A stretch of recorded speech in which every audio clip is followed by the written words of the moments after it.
नमस्कार। अब आते हैं हम मोड की कैलकुलेशन में डिस्क्रीट सीरीज़ में कैलकुलेशन किस प्रकार से की जाती है। पिछले लेक्चर में हमने देखा था कि इंडिविजुअल सीरीज़ में किस प्रकार से कैलकुलेशन हम कर सकते हैं और मोड क्या होता है। अब डिस्क्रीट सीरीज़ में कैलकुलेशन करने के लिए हम दो विधियों को अप्लाई करते हैं। एक विधि होती है इंस्पेक्शन मेथड और दूसरी होती है ग्रुपिंग मेथड, निरीक्षण विधि और समूहन विधि। निरीक्षण विधि जो होती है ये विधि को जब अपनाया जाता है या जब अप्लाई करते हैं हम, जब जो डिस्क्रीट सीरीज़ की जो फ्रिक्वेंसीज हैं वो नियमित हो, अर्थात श्रेणी के आरंभ में आवृत्तियां निरंतर बढ़ती रहे, मतलब आवृत्ति जो फ्रिक्वेंसी जो है वो इंक्रीजिंग ऑर्डर में दी हुई हो और अधिकतम आवृत्ति जो है वो जो हाईएस्ट फ्रिक्वेंसी है वो लगभग केंद्र में हो। उसके बाद आवृत्ति घटने का क्रम, आवृत्ति जो है घटने के क्रम में हो। ऐसी श्रेणी में अधिकतम आवृत्ति बिल्कुल स्पष्ट हो जाती है, तो निरीक्षण के द्वारा हम उसकी वैल्यू ज्ञात कर सकते हैं। जैसे कि एक एग्जाम्पल दे रखा है हमको कि किसी गांव में 50 किसान के यहाँ ट्राइगोनल फोइनिकम ग्रेकम लगाई है, मतलब मेथी, जिसकी उपज प्रति एकड़ के हिसाब से दी हुई है, प्रति एकड़ किलोग्राम में दी हुई है। तो उपज की जो यील्ड है, उसका जो जो यील्ड है वो हमको दे रखी है कि इतना एकड़ प्रति किलोग्राम है और आंकड़े जो है वो किलोग्राम में दे रखे प्रति एकड़, और इसका हमको मोड निकालना है। तो मोड निकालने के लिए यहाँ पर आप देख रहे हैं कि ये जो एकड़ 50-51 से 50 से लेके 55 तक ये हमको दे रखी है और एक एकड़ में दे रखी है कि जो उसकी उपज है वो किलोग्राम में। उसके बाद यहाँ पर किसानों की संख्या दे रखी है कि कितने किसानों ने इतनी उपज ली हुई है। तो उसके सोल्यूशन के लिए हमने क्या किया कि जितनी भी ये फ्रिक्वेंसीज जो हैं वो सभी नियमित ऑर्डर में है और नियमित ऑर्डर में होने के कारण हम इसका निरीक्षण आसानी से निरीक्षण विधि के द्वारा इसकी कैलकुलेशन कर सकते हैं। जैसे कि सबसे पहले 4, 10 फिर 20, देन डिक्रीजिंग ऑर्डर में है 11, 3 और 2। तो 20 जो हो गया वो हाईएस्ट फ्रिक्वेंसी हो गई है। तो यहाँ पर हाईएस्ट फ्रिक्वेंसी की जो वैल्यू है वो कितनी है, ये हाईएस्ट फ्रिक्वेंसी, तो हाईएस्ट फ्रिक्वेंसी की वैल्यू कितनी होगी 52 kg। तो यहाँ पर ये जो हाईएस्ट फ्रिक्वेंसी है 52 kg, ये इसका मोड हो जाता है। तो इस तरह से निरीक्षण विधि के द्वारा आसानी से हम इंस्पेक्शन मेथड के द्वारा यदि आंकड़े एक मतलब फ्रिक्वेंसी जो है एक सीक्वेंसिंग में हो तो आसानी से कैलकुलेट किए जा सकते हैं।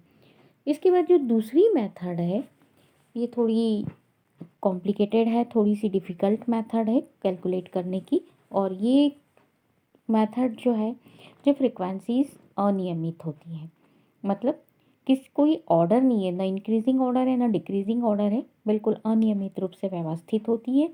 इसलिए मतलब अव्यवस्थित रूप से वितरित होंगी तो फिर हमको कैलकुलेशन मोड निकालने में दिक्कत होती है कि हाईएस्ट फ्रिक्वेंसी ज्ञात करना कठिन हो जाता है उस समय।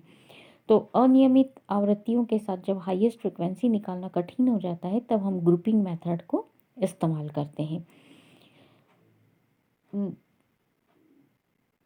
और हम फ्रिक्वेंसी को अनियमित कब कहते हैं कि फ्रिक्वेंसी अनियमित रूप से कभी घटे कभी बढ़े, कोई सीक्वेंस नहीं हो, तब वो अनियमित होगी। अधिकतम आवृत्ति 2 या 2 से अधिक बार हो तो अनियमित होगी। अधिकतम आवृत्ति केंद्र में ना होकर या तो समूह के बिल्कुल प्रारंभ में हो या अंत में हो। फिर अधिकतम फ्रिक्वेंसी के एक और फ्रिक्वेंसीज दूसरी ओर की फ्रिक्वेंसीज से बहुत भिन्न हो।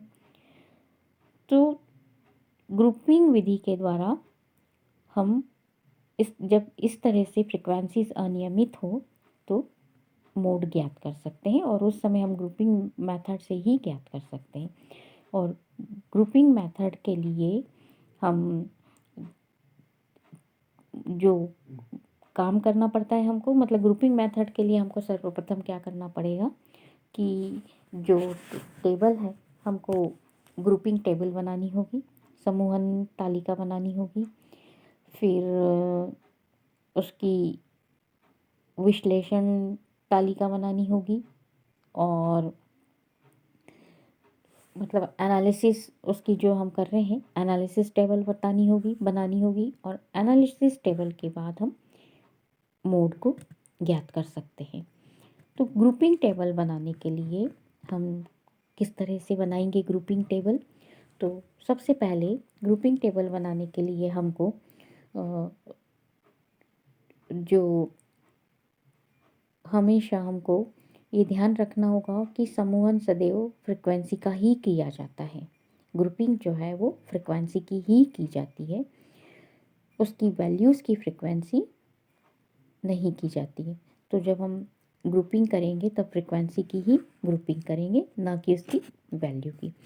तो सर्वप्रथम हम एक टेबल बना लेते हैं जिसके अंदर हम 6 कॉलम बना लेंगे, और 6 कॉलम बनाने के बाद उनको हम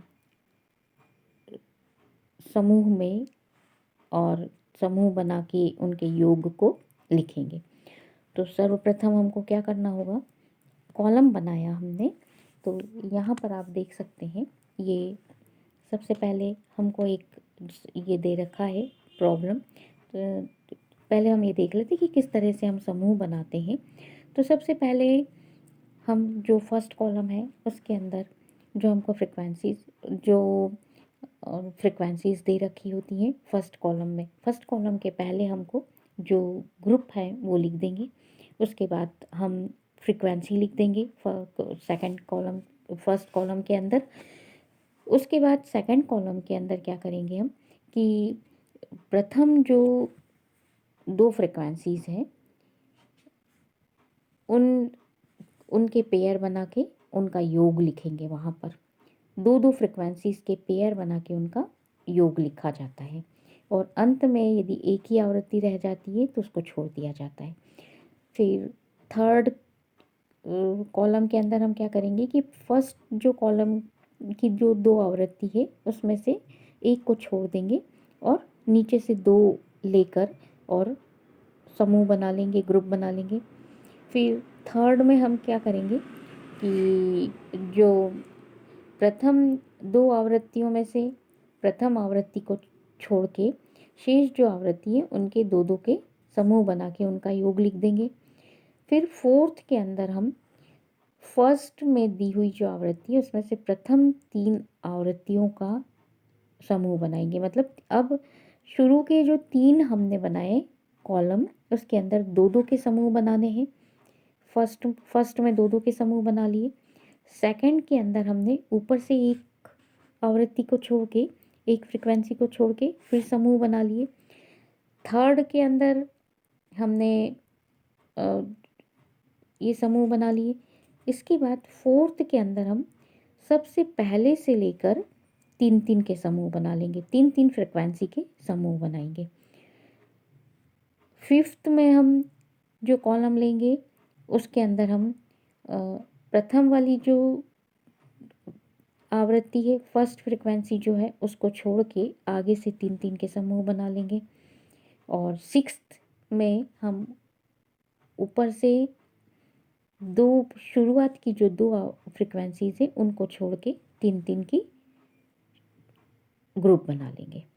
इस प्रकार समूहन करने के पश्चात, ग्रुपिंग करने के पश्चात हम प्रत्येक खाने की अधिकतम आवृत्ति को रेखांकित करेंगे, और अधिकतम आवृत्ति की जो वेरिएबल है उन पे चिन्ह लगा के उनकी गणना कर ली जाती है। और ग्रुपिंग के द्वारा जो अधिकतम फ्रिक्वेंसी है उसके लिए एनालिसिस टेबल बना लेंगे, और एनालिसिस टेबल में जो वैल्यूज़ हैं उनके सामने उनकी जो फ्रिक्वेंसीज़ हैं वो लिखेंगे, और फिर जो अधिकतम फ्रिक्वेंसी होगी, हाईएस्ट फ्रिक्वेंसी होगी, वो उसका मोड होगा। तो यहाँ पर एक प्रॉब्लम से हम इसका सोल्यूशन देख सकते हैं कि हमको किस तरह से ग्रुपिंग बनानी है, उसको कैसे सॉल्व करना है और कैसे एनालिसिस टेबल बनानी है। तो ये एक प्रॉब्लम दे रखी है कि बीएससी पार्ट सेकंड में 230 विद्यार्थियों ने वनस्पति विज्ञान में इस तरह से उनके प्राप्तांक है और विद्यार्थियों की संख्या दे रखी है। अब ये जो विद्यार्थियों की संख्या है ये तो है फ्रिक्वेंसी, तो यहाँ पर हम ये प्राप्तांक लिख के, वैल्यूज़ लिख के, फर्स्ट कॉलम के अंदर हमने फ्रिक्वेंसी लिख दी। ये जो कॉलम है ये वाला, इसके अंदर हमने सारे जो प्राप्तांक है वैल्यूज़ वो लिख दी और प्रत्येक वैल्यूज़ के लिए जो फ्रिक्वेंसी है वो फर्स्ट कॉलम में लिख दी। फर्स्ट कॉलम में लिखने के बाद हमको क्या करना है, दो दो की ग्रुपिंग बनानी है सेकंड कॉलम के लिए। फर्स्ट कॉलम से लेकर ये 7 और 14 इन दो की एक ग्रुप बना लिया, इनकी टोटल यहाँ लिख दी। इसी तरह से 30 और 28 इसकी टोटल यहाँ लिख दी। इस तरह से ये दो दो की ग्रुपिंग कर ली हमने। थर्ड कॉलम में अब यहाँ पर दो दो की ग्रुपिंग के बाद थर्ड कॉलम के अंदर हमने क्या किया, वापस से थर्ड कॉलम में फिर दो दो की ग्रुपिंग करनी है हमको। तो ये दो दो की ग्रुपिंग कर ली हमने वापस से, ये 14 एंड 30 इस तरह से, ये 14 और 30 की ग्रुपिंग कर ली, 14 30 ये 44 इस तरह से ये ग्रुपिंग कर ली दो दो की वापस। अब फोर्थ के अंदर फोर्थ, फिफ्थ और सिक्स्थ, मतलब फर्स्ट थर्ड जो है, फर्स्ट और सेकंड और थर्ड, यहाँ पर दो दो की ग्रुपिंग करनी। अब फोर्थ में आते हैं हम तो तीन तीन की ग्रुपिंग करनी होती है। तो फर्स्ट 3 ग्रुपिंग करी, ये इस तरह से फर्स्ट 3 की ग्रुपिंग करी। फिफ्थ कॉलम में हम ऊपर से एक छोड़ दिया और फिर तीन तीन की ग्रुपिंग करी और उनकी टोटल लिखनी है हमको यहाँ पर। और सिक्स्थ कॉलम के अंदर ऊपर से 2 छोड़कर तीन तीन की ग्रुपिंग करनी है। ग्रुपिंग करने के बाद प्रत्येक ग्रुप की टोटल हमको उसके आगे लिखनी है और उसके अंदर जो हाईएस्ट है उसको अंडरलाइन करना है। तो जैसे फर्स्ट जो हमारा है, फर्स्ट कॉलम के अंदर हाईएस्ट है 36, इस पर अंडरलाइन किया। इसके अंदर है ये 69, इसमें अंडरलाइन किया। यहाँ पर ये 63, इसमें अंडरलाइन किया। 97, 85, 93 इस तरह से ये अंडरलाइन कर लिए हमने। अब ये ग्रुपिंग कर ली, जैसे 7 और 14 21 हो गए, 30 एंड 28 58 हो गए, 35 34 69 हो गए। अब इनकी जो दो दो की ग्रुपिंग की थी उनका रिजल्ट, ये उनका टोटल यहाँ लिख दिया। अब यहाँ से हमने फर्स्ट को छोड़ दिया, 7 को छोड़ दिया। अब हमने फिर दो की ग्रुपिंग की, तो दो की ग्रुपिंग में किसको लिया, 14 एंड 30 कितना आ गया 44। फिर 28 एंड 35 कितना हो गया 63। तो इस तरह से हमने ये सारी ग्रुपिंग की है। अब हमको एनालिसिस टेबल के अंदर ये ग्रुपिंग करके हाईएस्ट वैल्यू के लिए हम हाईएस्ट वैल्यू जो मतलब जो हाईएस्ट है इसको हमने, हाईएस्ट फ्रिक्वेंसी है इसको हमने यहाँ पर अंडरलाइन किया है।